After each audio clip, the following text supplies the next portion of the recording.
What's up, everybody? So today I want to make a video on my angelfish that are now free swimming, my angelfish babies.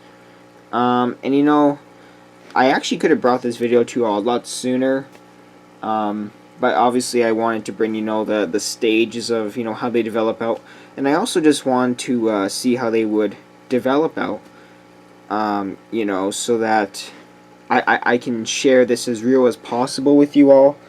And not just show you all like 100 of them the first day, in the corner or whatever, and then they all die off and I never talk about them again. I want to be real about this, and just kind of share what I'm going through with breeding these guys, and what you all can expect, in the breeding process, because it's not always fun and games.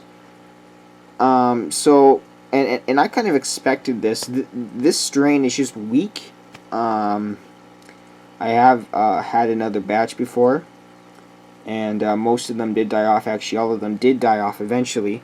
But this time around, I'm having more success, which is good. And this is why I waited this long to share this with you all, because I don't have that many left. I had a ton in the beginning, and I could have just showed you that, and then moved on. But I want to be real with you all about this, and show that it takes time and patience and effort, and just kind of finding out what you may be doing wrong, or if they're just a weak strain, etc. Because obviously I'm not perfect either. It's some of the deaths are going to be due to me. If I skip a water change, which I haven't, because I wanted to really make sure. But these things happen sometimes, and you gotta realize this. I probably have about 20 or so in here right now, and the ones that have made it, have nice full bellies. Sorry, that's blurry, and they're doing well. And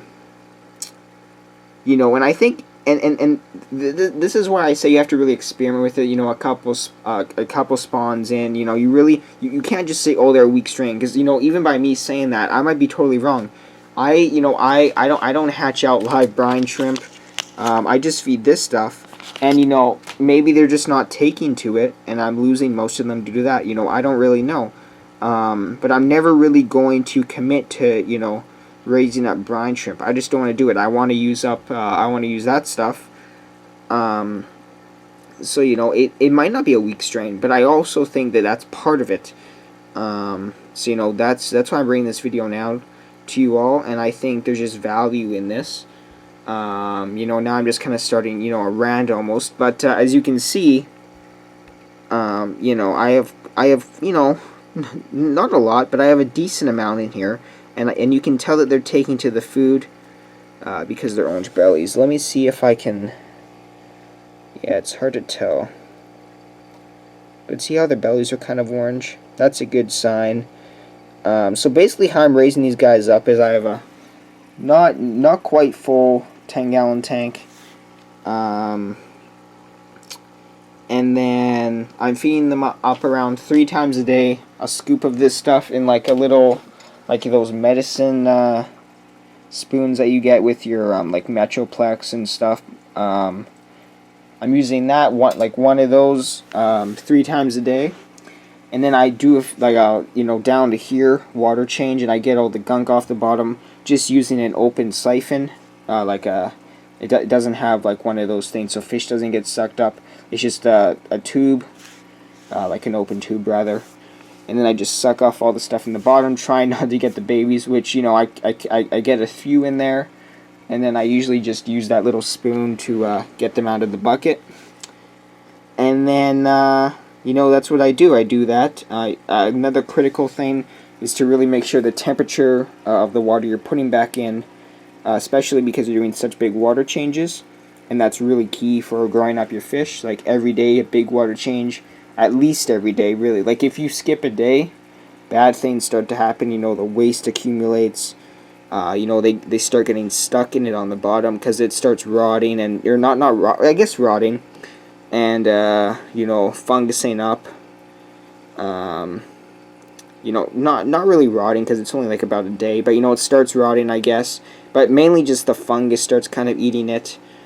and then the fish can get trapped, and then of course your water quality decreases.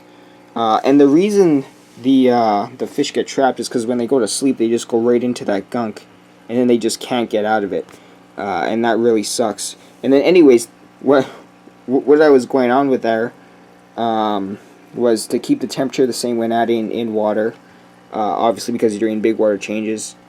And the reason you're doing big water changes is to get that gunk out. But yeah, anything else? I don't think so. That's about that.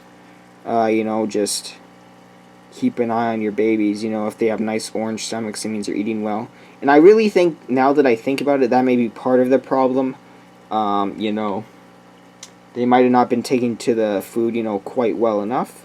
But, it's a learning experience. And I do truly believe that this is a weaker strain, just because there's more in them. They're Philippine blues, they're pearl scale, they're wide fin. Sometimes the strain can just be a little bit weaker. But that's okay. I'm learning with it, and I just want to bring you all this update. At least I have a couple, so that's always fun.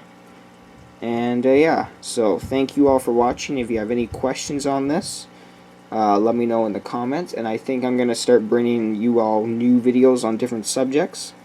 Of course, I'm always gonna be talking about angelfish because I love angelfish. But I just start showing off my other tanks, and just my shrimp and whatnot, and the plants and the guppies, and the angelfish within the planted tanks. So yeah, let me know what you all think about that, and peace out. Thanks for watching. I'm not gonna say later yet because I'm gonna bring one more close-up of these guys later.